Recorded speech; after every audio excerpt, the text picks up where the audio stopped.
Welcome back to the Phantom Route. Tonight, I have a story that will make you think twice before tucking yourself in at night. The story is called The Dead Grandma Who Still Tucks the Kids into Bed. So, sit back, relax, but don't get too comfortable. Because what you're about to hear isn't just another ghost tale. It's a chilling account of family who learn that love can linger even after death. Let's begin. The house looked normal enough. A small white two-story tucked into the curve of Birch Lane, a cul-de-sac where bicycles leaned against fences and the air always smelled faintly of cut grass. From the outside, it wasn't the kind of place that held secrets. But inside its walls, 3 children would soon learn that death doesn't always mean goodbye. The Whitaker family moved in at the start of summer. Dan and Ellen Whitaker had been searching for a home closer to Ellen's new job at the hospital, and Birch Lane offered everything they wanted. Quiet streets, good schools, and neighbors who waved as though they had already been waiting for them. Their 3 children, 11-year-old Hannah, 8-year-old Samuel, and 4-year-old Rosie, were more excited about the backyard swing set and the attic than anything else. "Can we sleep in the attic tonight?" Hannah begged on the first evening, pointing at the ladder that folded down from the hallway ceiling. Ellen laughed, shaking her head. "Not tonight. Let's at least get mattresses on your beds before we go camping in the rafters." The children groaned, but something in their eagerness made Ellen shiver. The attic had a strange pull, as though the air up was thicker, harder to breathe. The first week went by quietly. Boxes were unpacked. Curtains were hung, and Dan mowed the front yard until it looked like a photograph in a realtor's magazine. Ellen worked long shifts, often coming home after midnight. On those nights, Hannah was in charge of making sure Samuel brushed his teeth, and Rosie didn't fall asleep clutching her crayons. It was on one of those nights that Hannah noticed something odd. She woke to the sound of footsteps in the hallway. Slow, measured steps. Not her father's heavy stride, not her mother's quick hospital-tired shuffle. These steps were softer, like slippers on old carpet. She sat up in bed, holding her breath. The footsteps paused outside her door, then drifted past, heading toward Rosie's room.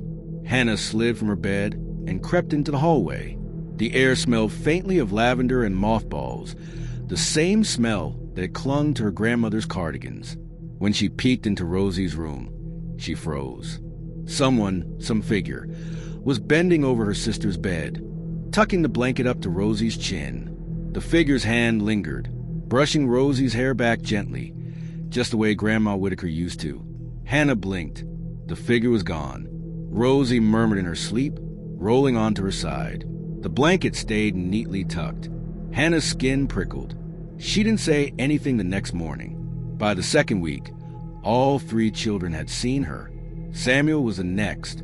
He woke up thirsty one night and padded down the hall toward the kitchen. As he passed Rosie's door, he caught sight of a woman standing over the bed, humming softly. The tune was familiar. A lullaby, the one Grandma used to sing when the thunder was too loud outside. Samuel whispered, "Grandma." The woman turned. Her face was pale, blurred by the shadows. But Samuel swore he saw her smile. Then she was gone, leaving the lullaby echoing in his ears. The next morning, he told Hannah in a low voice. She nodded wide-eyed. They didn't tell their parents. Not yet. Rosie was the last. She was too young to question it. "She tucks me in," Rosie said one morning, dragging her stuffed rabbit across the kitchen floor. "Grandma comes in and tucks me tight, so no monsters can get me." Dan froze with his coffee mug halfway to his lips. "What did you say?" "Grandma," Rosie repeated. "She smells like flowers." Ellen shot Dan a look. They hadn't spoken about Grandma Whitaker in months, not since the funeral last winter. Ellen tried to keep her voice calm. "Rosie, sweetheart, Grandma's not here anymore." "Yes, she is," Rosie said, giggling as if her mother had told a silly joke. "She says she misses you." The nights grew heavier after that. The footsteps in the hallway were no longer rare. They came almost every night, always around the same hour, always stopping at Rosie's door. Hannah started leaving her lamp on, but that only made the shadows stretch longer. Samuel stuffed pillows over his head, but he still heard the humming. And Rosie? She slept better than ever. She keeps the bad dreams away. Rosie whispered one night, eyes already closing as the blanket pulled itself up around her shoulders. But Grandma wasn't the only thing in the house. One stormy night, Hannah woke to a sound that wasn't footsteps or humming. It was a scraping, like fingernails dragging across wood. It came from the attic. She held her breath, staring at the ceiling. The noise grew louder, scratching, clawing, as if something wanted out. And then, for the first time, the figure in Rosie's room turned its head toward Hannah. Its eyes were empty. The scratching went on long into the night. Hannah lay frozen in her bed, staring up at the ceiling where the attic door was barely visible in the dim glow of her lamp. The sound wasn't constant. It came in bursts, like something pacing, pausing, then dragging its nails across the wood again. When she finally worked up the courage to creep into the hallway, the house felt colder than usual. Samuel's door was cracked open, and she saw him sitting upright in bed, his wide eyes fixed on the ceiling too. He whispered, "Do you hear it?" Hannah nodded. They both looked toward Rosie's room. Her door was shut, but the faint sound of humming drifted to the crack. The lullaby again. The humming and the scratching at the same time, which meant whoever, or whatever, was singing to Rosie wasn't the thing trapped in the attic. The next morning, Hannah begged her father not to go to work. "There's something up there," she cried. "In the attic. It scratches all night long." Dan frowned, crouching down in front of her. "Sweetheart, old houses make noise. The wood shifts. Mice and squirrels get in. I'll set a trap this weekend." But Hannah shook her head violently. "No, it's not mice. It's just trying to get out." Samuel, pale and tired from lack of sleep, finally muttered, "And Grandma comes at the same time. She tucks Rosie in while something else scratches above her bed." Ellen slammed her coffee mug down on the counter. "Enough. This isn't funny. Your grandmother passed away. She's not coming back. Stop scaring your sister." But Rosie wasn't scared. She only smiled. "Grandma says Mommy doesn't believe, but she'll see soon." The room went silent. That night, Ellen stayed home from her shift. She was determined to prove to herself and to the kids that the noises were nothing more than creaking beams and childhood imagination. At midnight, she sat in the hallway with a cup of tea, her eyes fixed on Rosie's door. The house was still. Then the humming began. Soft, low, familiar. Ellen's breath caught in her throat. She knew that voice. She forced herself to her feet and pushed Rosie's door open. The blanket was being drawn up slowly, as if by invisible hands. Rosie's hair was brushed gently back. The smell of lavender filled the air. "Mom," Ellen whispered. For just a second, she swore she saw her mother's outline beside the bed. Then it melted into the darkness. The teacup slipped from Ellen's hands and shattered on the floor. Rosie stirred but didn't wake. And above them, in the attic, the scratching started again, louder this time, like fists pounding against the wood. The next day, Ellen tried to explain it away. Stress, exhaustion, grief hallucinations. But every time she looked at Rosie's bright little face, she remembered the invisible blanket being pulled up, the ghostly hand brushing hair away. That evening, she told Dan. He didn't laugh, but his jaw tightened. "You're exhausted. That's all. If it'll help, I'll check the attic tonight." The kids overheard. Hannah begged him not to. Samuel shook his head. Rosie only giggled. "Grandma says it's not safe up there." Dan climbed the ladder just after sundown. The attic was dusty and cramped, boxes stacked haphazardly from the last owners. A single bulb swung overhead, casting weak shadows. "See," he called down to Ellen. Nothing but junk. But as he turned, the bulb flickered. For half a heartbeat, he thought he saw someone crouched in the corner, long hair hanging, fingers clawed into the floorboards. When the light steadied, the corner was empty, and then, directly beneath his feet, Rosie's laughter echoed. "Grandma says you shouldn't be up there." That night, the scratching stopped, but something worse began. The humming spread. It was no longer only in Rosie's room. Hannah heard it outside her door. Samuel heard it in the kitchen when he went for water. Ellen woke at 3 a.m. to find her mother's favorite song playing faintly from the baby monitor. Even though Rosie had been fast asleep, The Whitaker family wasn't being haunted by one presence. There were two, one that loved them, and one that wanted in. For 2 nights, the Whitaker house was quiet. No footsteps in the hallway, no humming, no scratching in the attic. The silence should have been comforting, but it wasn't. It was worse. Hannah lay awake, waiting for the sound that never came. Her nerves stretched thinner with each passing hour, until the silence itself felt like a scream being held back. On the 3rd night, she whispered into the dark, "Grandma?" No answer came, but a faint thud shook the ceiling, as if something had dropped onto the attic floor. The next morning, Ellen found Rosie sitting on the back steps, humming to herself. "Sweetheart, what are you singing?" "Grandma's song," Rosie answered.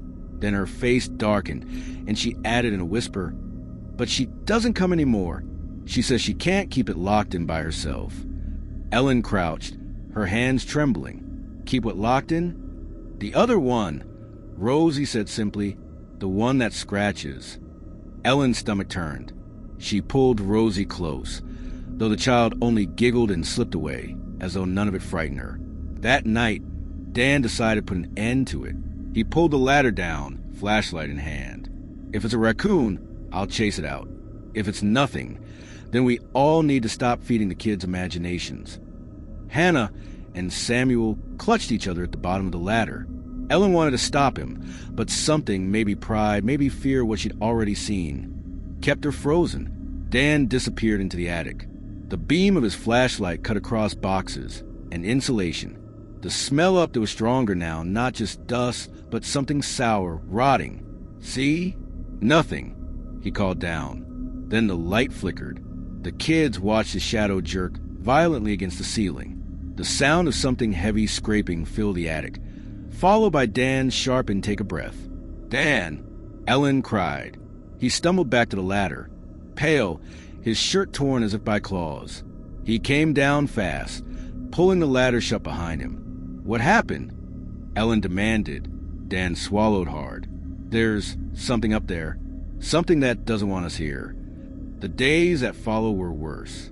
Objects shifted on their own. Hannah's books were found stacked in perfect towers on her desk each morning. Samuel's toys rolled across the floor without anyone touching them. Rosie's drawings grew darker. Pages filled with black, jagged figure that loomed over a small stick family. But every time the figure appeared in her art, a second drawing followed. A smaller woman with kind eyes and a soft smile, standing between the shadow and the children. "Grandma," Rosie would say. "She keeps it away, but she's getting tired." One night, the Whitakers were woken by a crash. The attic door had swung open on its own. The ladder stretched down into the hallway. Cold air poured from above. At the top of the ladder, in the darkness, 2 eyes gleamed. Not empty this time, but burning. And then, from Rosie's room, came the faintest hum. Shaky, desperate, like a voice trying to sing against a storm. The eyes at the top of the ladder didn't blink. They glowed faintly in the dark, reflecting the dim nightlight from the hallway. Hannah clutched Samuel's arm so hard he winced, but neither dared move. Dan stepped forward, jaw tight. "Stay behind me." The attic door creaked wider. The scraping sound began again, claws dragging against the wood of the ladder. And then the humming grew louder. It came from Rosie's room, but this time it wasn't soft or soothing. It was sharp, almost urgent, as if warning them. The thing in the attic hissed, a long, rattling sound that didn't belong in a human throat. And then the ladder snapped shut on its own. The attic slammed closed, the reverberation shaking the whole house. Silence fell, but Rosie's lullaby carried on. The next morning, the family found Rosie asleep, clutching her rabbit, humming softly even in her dreams. "She's talking to Grandma in her sleep," Hannah whispered. Ellen wanted to deny it, but when Rosie stirred, she muttered. She said, "It's getting stronger. She can't hold it forever." Dan tried everything he could. He called pest control. He nailed the attic shut. He even sprinkled mothballs and bleach around the upstairs hallway. None of it mattered. The noises came back. The scratching, the pounding. At times, The ceiling above Rosie's room swelled downward as if something inside was pressing against it. And the humming grew weaker. One night, Hannah couldn't take it anymore. She slipped into Rosie's room and whispered, "Grandma, if you're really here, please show me." For a long moment, nothing happened. Then the blanket rose slightly, tucking Rosie in. Hannah felt fingers brush her hair back, invisible but warm. The lavender smell filled the air. Her breath caught. "Grandma," she whispered, tears spilling. The presence lingered, almost lovingly. But behind it came another sound, deep, guttural breathing from the ceiling above. The contrast made Hannah's skin crawl. The next day, Rosie began to change. Her skin looked pale. Her eyes carried dark circles. She laughed less. She told Samuel in a flat voice, "It's not just Grandma up there anymore. It wants me. It says I belong to it." Samuel shoved his hands over his ears. "Shut up. Don't say that." But Rosie just smiled. "Grandma says I'll be safe if I listen. If I let her tuck me in every night." Ellen broke down that evening. She sat at the kitchen table with Dan, voice shaking. "We have to leave. Whatever this is, this house, the spirit, the thing in the attic, it's eating our children alive." Dan clenched his fists. "And go where? We poured everything into this house. Who's going to buy it if I tell them it's haunted?" Ellen's eyes filled with tears. "I don't care. I just want our kids safe." Above them, faint but undeniable, the scratching began again, and then a whisper floated down through the vents. Not Grandma's voice this time, but something low, mocking, almost human. "Mine." That night, Grandma came back stronger than ever. Rosie's door slammed shut on its own. The kids huddled inside, Ellen and Dan banging from the hallway, unable to open it. Inside, Rosie lay in bed, wide-eyed, while shadows stretched down from the ceiling. It oozed across the walls, black and jagged. The scratching was deafening, but the humming returned, louder than ever. Grandma's lullaby filled the room, fighting back the shadow. The blanket flew up and wrapped tight around Rosie, shielding her. The shadow shrieked, recoiling. The humming shook the air. For a moment, Hannah and Samuel swore they saw her, Grandma herself, glowing faintly, standing between the shadow and the children. Her eyes were kind. Her face was tired, but her stance was firm. "Stay away from them," she whispered. The shadow lunged. The room went dark. The room was shaking. The shadow poured from the ceiling like black smoke with claws, slamming itself against the walls as if trying to crush everything inside. Hannah and Samuel screamed. Rosie lay trembling under the blanket, though her eyes glowed with tears and trust. She whispered, "Grandma will save me." And Grandma was there, not solid, not flesh, but light, pale and flickering like a candle fighting a storm. Her form wavered with each strike of the shadow, but she stood firm between it and the children. "Stay back." Her voice thundered, though it was no louder than a lullaby. The shadow shrieked, 1,000 voices at once, claws lashing. Grandma raised her arms, and the humming became a song, the same lullaby she had sung when they were infants. Each note pushed the shadow back, peeling it from the ceiling like smoke in the wind. Outside, Ellen and Dan battered the locked door until finally it flew open. They stumbled inside just in time to see the two forces colliding, the grandmother's spirit glowing like fireflies in a storm, and the entity thrashing, desperate to consume. Ellen's breath left her in a cry. "Mom!" For one fleeting moment, Grandma's face turned toward her daughter. Her eyes softened, her smile faint but filled with love. And then the shadow lunged again. The room went dark. When light returned, the children were on the floor, huddled in their parents' arms. The blanket had fallen away. The lavender smell filled the air, stronger than ever. But Grandma was gone. The humming had stopped. The attic door above slammed one final time, and then the house was silent. The days that followed fell hollow. The scratching never returned. The attic stayed quiet. Rosie still slept soundly, but now without the invisible tucking. She left. Hannah whispered one morning. "She saved us," Samuel corrected. Rosie only smiled softly. "She's not gone. She's just resting." Ellen couldn't bring herself to step foot in Rosie's room for weeks. When she finally did, she found something tucked under the pillow, a handkerchief, old and yellowed, smelling faintly of lavender, her mother's. Tears ran down her face as she clutched it to her chest. "Thank you, Mom." Months later, the Whitakers put the house up for sale. But before they left, on their final night in Birch Lane, Rosie asked to sleep in her room one last time. At midnight, she woke to a soft touch brushing her hair. Her blanket rose, tucking her in snug and safe. She didn't open her eyes. She just whispered, "Good night, Grandma." And for the first time in a long while, the house breathed gently, like it, too, was finally at peace. Epilogue. Some say the Whitaker house still stands empty on Birch Lane, the attic forever sealed.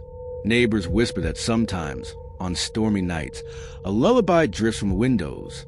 Not a haunting tune, but a promise. Even in death, love does not let go.